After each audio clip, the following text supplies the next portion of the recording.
Mahalakshmi Real Estate and Property Consultant deals in all types of property, residential, commercial and luxury. Contact Ramkumar Chaudhary 700-954-5981. Deals in plots, koti, commercial plot and toller service. Office Govind Bihar Dapar, Mohali, Punjab. Mahalakshmi Real Estate and Property Consultant.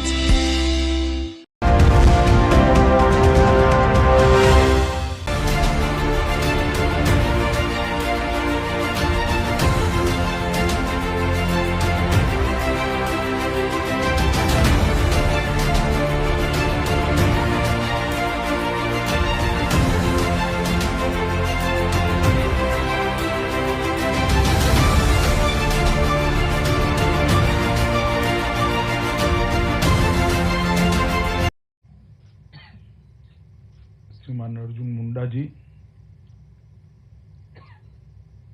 Shri Kiran Rijju जी,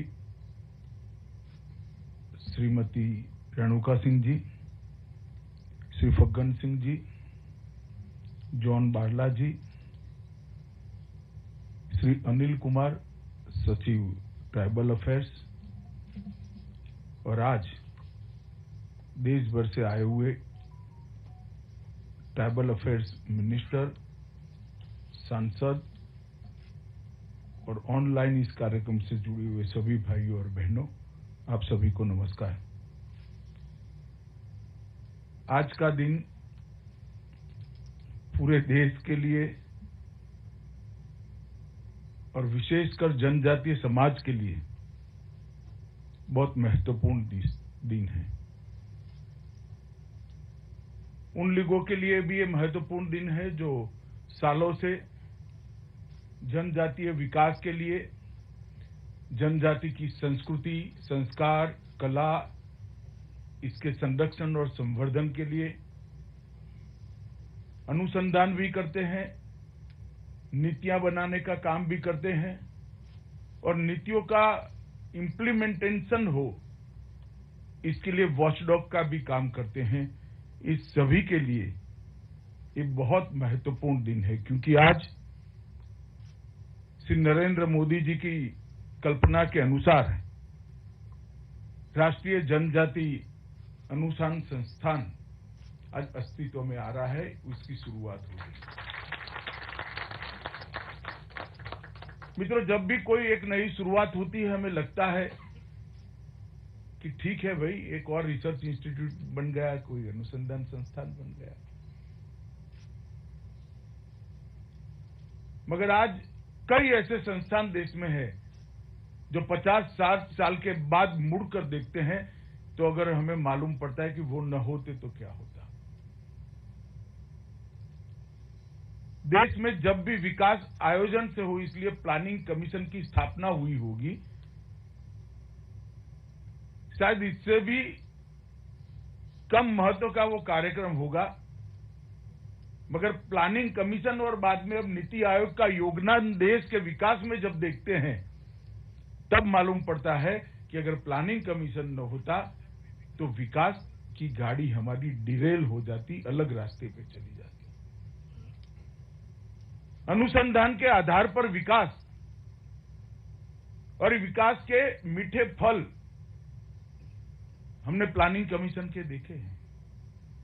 जब किसी ने भेल की स्थापना करी होगी तब महज एक विद्युत उत्पादन के उपकरणों को बनाने वाले कारखाने के रूप में देखा होगा।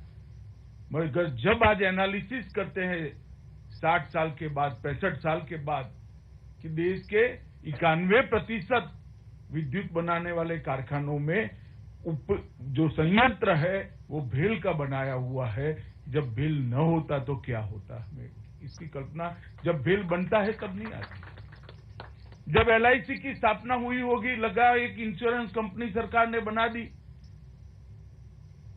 मगर जब LIC का व्याप आज 60 साल 65 साल के बाद मुड़कर देखते हैं तो समाज के मध्यम वर्ग को, समाज के निम्न मध्यम वर्ग को सामाजिक सुरक्षा देने में LIC का योगदान देखते हैं, तब मालूम पड़ता है कितनी बड़ी घटना उस वक्त होगी। उसी तरह से ये आज जनजातीय विषयों पर एक अनुसंधान कार्य के लिए राष्ट्रीय जनजाति अनुसंधान संस्थान जो बन रहा है वो इतना ही बड़ा कार्य है। 50 साल के बाद इसके योगदान को अगर कोई देखेगा तो उसको मालूम पड़ेगा कि मोदी जी की कल्पना है। अनेक प्रकार के 2 दर्जन से भी ज्यादा जनजाति अनुसंधान संस्थान अलग अलग नाम से अलग अलग संस्थाओं के तत्वाधान में काम कर रहे हैं, मगर उसको राष्ट्रीय रूप से जोड़ने वाली कड़ी नदारद थी, राष्ट्रीय रूप से जोड़ने वाली कड़ी नहीं थी। और हमारे जनजातीय समाज में इतनी सारी विविधता है, सांस्कृतिक विविधता है, खान पान की विविधता है, वेशभूषा की विविधता है, कौशल की भी विविधताएं हैं। ये विविधताओं को अगर एक कड़ी नहीं जोड़ती है तो समग्र देश के जनजातीय समाज के विकास का स्वप्न अधूरा ही रहता है। मुझे लगता है मोदी जी ने जो कल्पना करी है और राष्ट्रीय जनजाति अनुसंधान संस्थान आज बन रहा है वो एक कड़ी बनने वाला है और हमारी कल्पना का जनजातीय विकास को साकार करने में बहुत बड़ी भूमिका निभाने वाला है। इसलिए मैं आज जनजाति मंत्रालय और नीति आयोग दोनों को बहुत मन से साधुवाद देना चाहता हूं कि आपने जो कार्य करा है इसके दूरगामी परिणाम आने वाले। आजादी के अमृत महोत्सव में एक कार्य हो रहा है। अभी अभी ही मोदी जी ने पहली बार आजादी के बाद जनजातीय गौरव दिवस इसकी घोषणा भी की और पहले जनजातीय गौरव दिवस को मनाने का काम भी हमने अभी अभी किया। उसके बाद बहुत महत्वपूर्ण माइलस्टोन जिसको कह सकते हैं इस प्रकार का कार्यक्रम आज हो रहा है। कहने को राजनीतिक भाषणों में बोलना अलग बात है, मगर उसको जमीन पर उतारना बहुत महत्वपूर्ण होता है। मोदी जी पहले भी जब गुजरात में मुख्यमंत्री था, मैं उनका वहां की मंत्रिपरिषद में भी साथी था, उस वक्त उन्होंने समग्र गुजरात के समग्र जनजातीय समाज के विकास की कल्पना की थी, जिसमें व्यक्ति का विकास भी समाहित था, गांव का विकास भी समाहित था और क्षेत्र का विकास भी समाहित था। ये तीनों का संपूर्ण विकास नहीं होता है तब तक जनजातीय समाज का विकास नहीं होता है।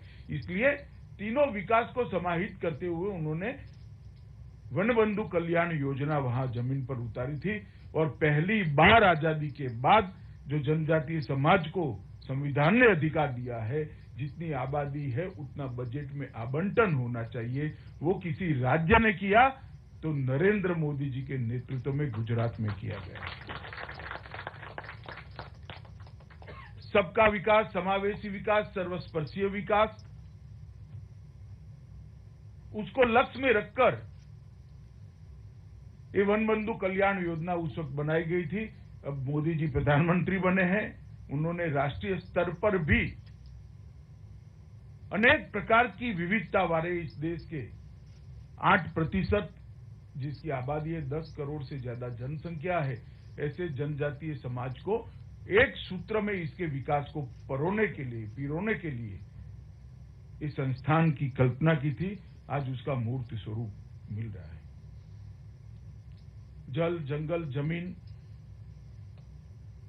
ऐसे महत्वपूर्ण विषय, शिक्षा, स्वास्थ्य, कला, संस्कृति, भाषा, परंपरा जो जनजातीय समाज का प्राण है, ऐसे विषय, अनेक परंपरागत कानून बने हुए हैं हर क्षेत्र में। आपको आश्चर्य होगा, आज भी डांग भारतीय संघ का हिस्सा नहीं है। भारत सरकार को वहां के राजा ने डांग को लीज पर दिया हुआ है। अनेक प्रकार के जनजातीय परंपरागत कानून इस देश में बने हुए हैं। इस पर भी अनुसंधान की जरूरत है। इसका अभी के कानून के साथ सामंजस्य करे बगैर कोई भी जनजाति कल्याण के कानून को आप इंप्लीमेंट नहीं कर सकते, क्योंकि जनजाति सालों से वो कानून के आधार पर जीने के लिए परंपरागत रूप से आदी है। तो हमने नए कानून को पुराने कानूनों के साथ सामंजस्य भी बिठाना पड़ेगा। इस सभी विषय पर, जैसे मैंने आगे कहा, जल, जंगल, जमीन, शिक्षा, स्वास्थ्य, कला, संस्कृति, भाषा, परंपरा, खानपान और स्थानीय कानूनों, ये सभी विषयों पर अगर अनुसंधान करना है तो वो राष्ट्रीय स्तर पर ही हो सकता है, और उसकी मान्यता भी तभी आ सकती है जब ये अनुसंधान का पेपर राष्ट्रीय जनजाति कल्याण मंत्रालय में आए और उसके माध्यम से संसद में जाए। इंस्टीट्यूशन विभिन्न विषयों पर अनुसंधान और मूल्यांकन करेगा, जो मैंने आगे बताया है। कर्मचारियों का प्रशिक्षण और जो संस्थान चल रहे हैं उसकी क्षमता निर्माण, कैपेसिटी बिल्डिंग का भी काम करेगा। डेटा संग्रह भी करेगा और आत्मविश्वास बढ़ाने के लिए अच्छी जो बातें हुई है उसका प्रचार और प्रसार भी करेगा। जनजातीय त्योहारों को एक अलग स्वरूप से आधुनिक स्वरूप देकर इसकी मूल भावनाओं को संजोए रखते हुए लोकप्रिय बनाना, उसको टूरिज्म के उपयोग में लाना, इसका भी आयोजन करेगा। पारंपरिक कानून पर डॉक्यूमेंटेशन और रिसर्च का कार्य करेगा। मोदी जी ने जो कल्पना करी है जनजातीय संग्रहालयों की, इसमें क्या विविधता हो सकती है, इसका रखरखाव, इसका मेंटेनेंस, इस पर भी काम करेगा। और सभी नीतियों के बारे में राज्य सरकारों के साथ समन्वय का काम भी यही अनुसंधान के अंदर करेगा। एक दृष्टि से समग्र जनजातीय समाज के विकास का खाका खींचने का काम ये अनुसंधान के अंदर करने वाला है। तो देखने में फौरी तौर पर तो एक इंस्टीट्यूट लगेगी, मगर मैं अतिशयोक्ति नहीं कर रहा हूं, बहुत समझ कर कह रहा हूं। आने वाले देश की आजादी के शताब्दी तक के समय के 25 साल के जनजातीय विकास की रीढ़ की हड्डी ये अनुसंधान के अंदर बनने वाला है।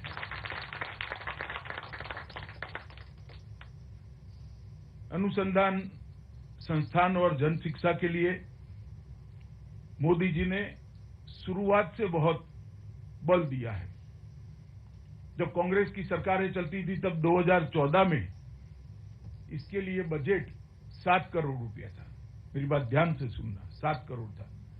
2022 के बजट में इसके लिए 150 करोड़ रुपए का प्रावधान, क्योंकि कोई भी विकास करना है तो इसकी नींव ठोस चाहिए। विकास की योजनाओं का आधार कमियों का अभ्यास कर ही कर सकते हैं। कमियां दूर कैसे होगी इसकी नीति बनाकर ही कर सकते हैं, और नीति का इम्प्लीमेंटेशन कैसे होगा इसको संपूर्ण रूप से आयोजित कर ही आप विकास कर सकते हो। अगर अनुसंधान नहीं है तो ये नहीं हो सकता। स्वीकृत ट्राइबल रिसर्च इंस्टीट्यूट की संख्या में भी बहुत बढ़ोतरी करी है, 27 बनाए हैं।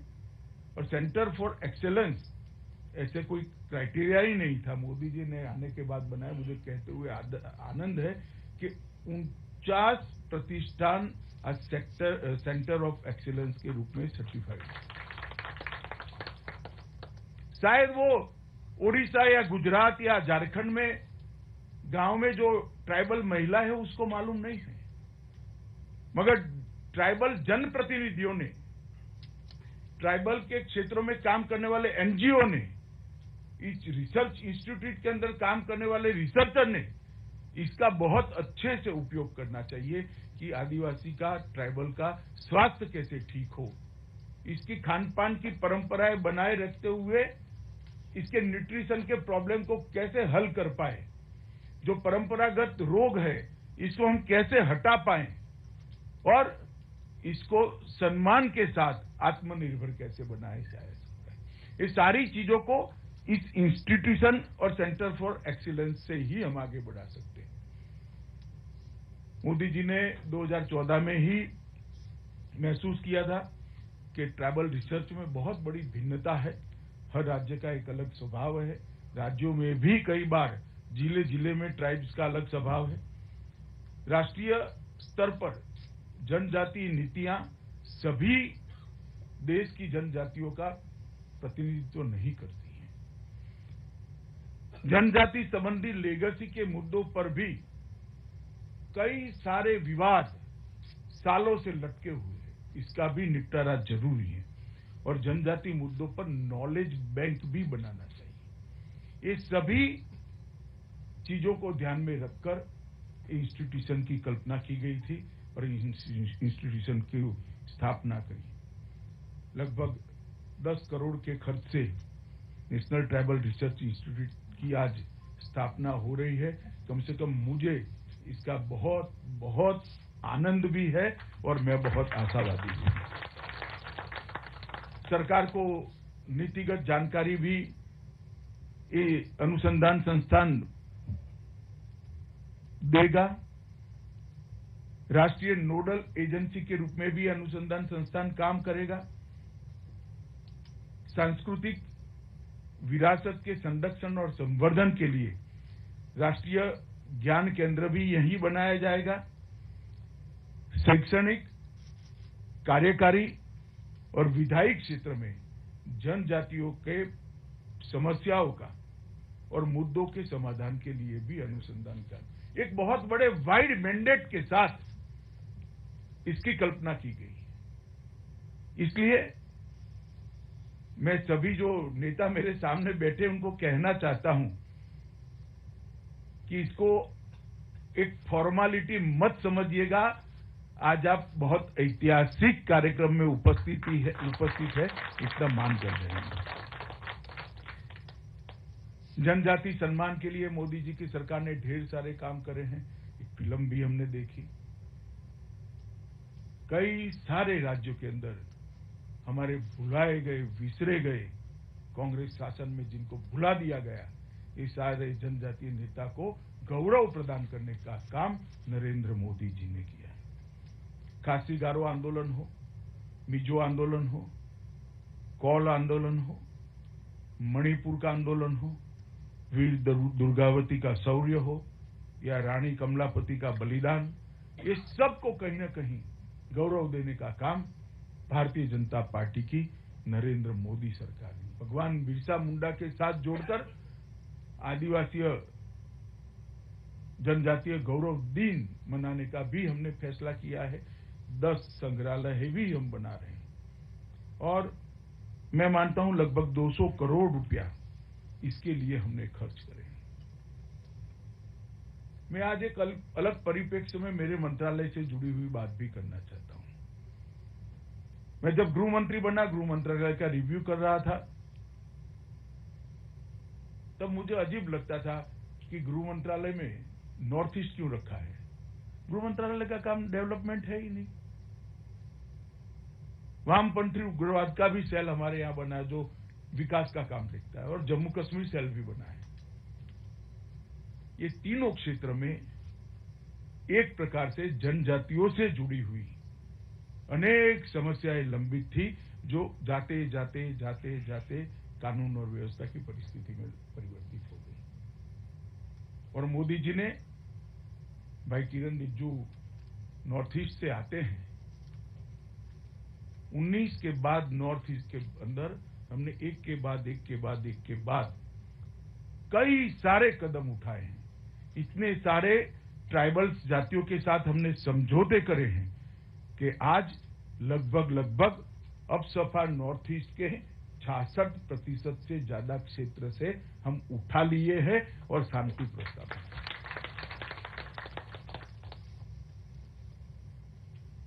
छोटी छोटी घटनाओं को गिनकर पूर्वोत्तर में कांग्रेस के शासन में 6 से 14 तक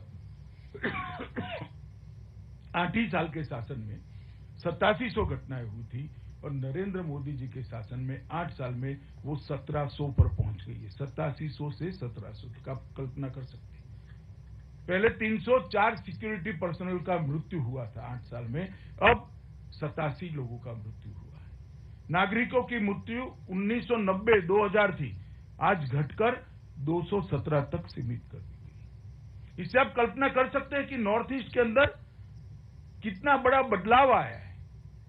इसी प्रकार से वामपंथी उग्रवाद की घटना 2009 में 2258 थी, 2021 में 509 तक सीमित कर रह गई। वामपंथी उग्रवाद के जिलों में भी 70% की कमी भारतीय जनता पार्टी की नरेंद्र मोदी सरकार लाई है। और पहले मौतों की संख्या नागरिकों की 1005 थी, इसको घटकर अब 147 तक सीमित हो गई। मैं इसलिए बता रहा हूं कि जिस क्षेत्र में शांति होती है उसी क्षेत्र में विकास होता है। और चाहे वामपंथी उग्रवाद हो, चाहे नॉर्थ ईस्ट हो, ये पूरा का पूरा ट्राइब से भरा हुआ क्षेत्र है, वहां जनजाति ही रहती है। तो सुरक्षित पूर्वोत्तर, सुरक्षित मध्य भारत के वामपंथी उग्रवाद से ग्रसित क्षेत्र एक ट्राइबल कल्याण का मार्ग प्रशस्त करते हैं। और एकलव्य स्कूल की भी बात करें तो पहले बजट इसके लिए 278 करोड़ था। इस साल के बजट में हमने इसको बढ़ाकर 1418 करोड़ तक लाने का कहा। कहां 278 करोड़ और कहां 1418? पहले इसके लिए खेल की कोई सुविधाएं शामिल नहीं थी। सबसे अच्छा अगर मेडल कोई ओलंपिक में जीत कर ला सकता है तो मुझे भरोसा है मेरा ट्राइबल बच्चा ही ला सकता है, क्योंकि वो परंपरा से खेलता है। उसको नियमों की जानकारी देनी है, इसके रूल्स समझाने हैं, इसकी प्रैक्टिस करानी है, उसको कोचिंग कराना है और एक प्लेटफॉर्म देना है, बस। वो तो नेचुरल खिलाड़ी है। ये सारे एकलव्य स्कूलों में खिलाड़ियों को तैयार करने की विशेष व्यवस्था हमने की है। और पहले 42,000 रुपया एक छात्र पर खर्च किया जाता था, 42,000। छात्र बड़े हैं वो विषय अलग है, मगर एक छात्र पर भारत सरकार 42,000 रुपीज खर्च करती थी, क्योंकि रेसिडेंशियल स्कूल है। अब 1,09,000 रुपया खर्च करती है।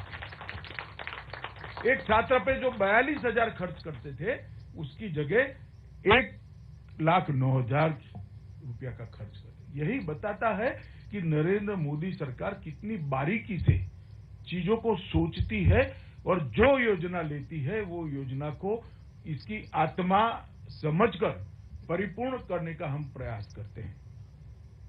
मित्रों, सबसे ज्यादा जनजातीय सांसद मैं तो भारतीय जनता पार्टी का कार्यकर्ता हूं। मैं गौरव से कह सकता हूं आज भारतीय जनता पार्टी के पास सबसे ज्यादा जनजातीय सांसद है। सबसे ज्यादा जनजातीय मंत्री बनाने का गौरव भी किसी को प्राप्त है तो वो भी नरेंद्र मोदी जी को है। और मित्रों, नीतियों बनाने का भी गौरव नरेंद्र मोदी सरकार के पास है। छात्रवृत्तियों में भी ढेर सारी बढ़ोतरी हमने की है। 978 करोड़ रुपया 14 में खर्च किया जाता था, अब 2546 करोड़ रुपया खर्च किया जाता है। 978 से बढ़ाकर 2546 करोड़ रुपया। ये जो जंप है वो नरेंद्र मोदी जी के अलावे कोई नहीं कर सकता। और जनजातीय उप योजना में 14 में 21,000 करोड़ खर्च किया जाता था। खर्च तो नहीं करते थे, प्रोविजन करते थे। और 21-22 में 21,000 से बढ़ाकर 86,000 करोड़, 86,000 करोड़, 21,000 से 86,000 करोड़ और 93% खर्च। इसका मतलब विकास के पैमाने में कितना ज्यादा करा है। पहले जनजातीय कल्याण की बात करते थे, मगर आदिवासी के घर में पानी था? नहीं था। शौचालय था? नहीं था। उसको स्वास्थ्य के लिए कोई कार्ड दिया था? ना जी, नहीं दिया था। आवास योजना दी थी? ना जी, नहीं दी थी। किसान सम्मान निधि मिलती थी? नहीं मिलती थी। अब सिर्फ मैं आदिवासी ट्राइबल लोगों की बात करता हूं। ये सारी योजना में जल जीवन मिशन के तहत हर घर में जल पहुंचाने के 1.28 करोड़ लोगों के घर में नल से जल पहुंच चुका है। फ्लोराइड विहीन शुद्ध जल जनजातीय समाज के घर में 1.28 करोड़ में पहुंचा है। शौचालय 1.45 करोड़ आदिवासियों के घर में, अपने जनजातीय समाज के लोगों के घर में शौचालय पहुंचाए हैं। आयुष्मान कार्ड 42 लाख जनजातीय परिवारों को आयुष्मान कार्ड दिया गया है। प्रधानमंत्री आवास योजना में 40 लाख से ज्यादा जनजातीय परिवारों को घर देने का काम हो गया है और किसान सम्मान निधि में लगभग 3 करोड़ किसानों को ये फायदा पहुंच रहा है। आप कल्पना कर सकते हैं, कांग्रेस ने अगर ये सब मोदी जी के आने के पहले किया होता तो हमारे लिए तो करने को कुछ ही बाकी न रहता। नरेंद्र मोदी जी ने इसका बारीक न केवल आयोजन किया, डिटेल इसका मॉनिटरिंग कर इसको जमीन पर उतारा है। और अर्जुन मुंडा जी भी पूरे जनजातीय मंत्रालय को बहुत अच्छे तरीके फोर्स के साथ गति दे रहे हैं। तो हम सबके लिए उनका अनुभव भी है। झारखंड के मुख्यमंत्री रहे तो नीचे तक योजनाओं को कैसे ले जाते उसका उनका अनुभव है। इसका फायदा भी देश भर के जनजातीय समाज को मिला है। अतः मैं इतना ही कहना चाहता हूं मित्रों कि सारी योजनाएं जो मैंने बताई वो अब तक जनजातीय कल्याण के लिए मोदी जी ने 8 साल में करी है, मगर पहली बार स्ट्रक्चर तरीके से देश भर की जनजाति, छोटी से छोटी जनजाति को समाहित कर उसके कल्याण की योजना ये अनुसंधान केंद्र बनने के बाद होगी। इसकी मुझे श्रद्धा है और शायद 50 साल बाद जो भी उसकी स्वर्ण जयंती मनाएगा वो कहेगा कि नरेंद्र मोदी ने इस देश की जनजातियों को समस्या विहीन बनाने का काम इस अनुसंधान केंद्र के माध्यम से करा था। इसकी मुझे श्रद्धा है। आज मुझे यहाँ बुलाए इसलिए भाई अर्जुन मुंडा और ट्राइबल अफेयर्स मिनिस्ट्री का मैं हृदय से धन्यवाद करता हूँ और आप सभी को ढेर सारी शुभकामनाएं देकर मेरी बात को समाप्त करता हूँ। वंदे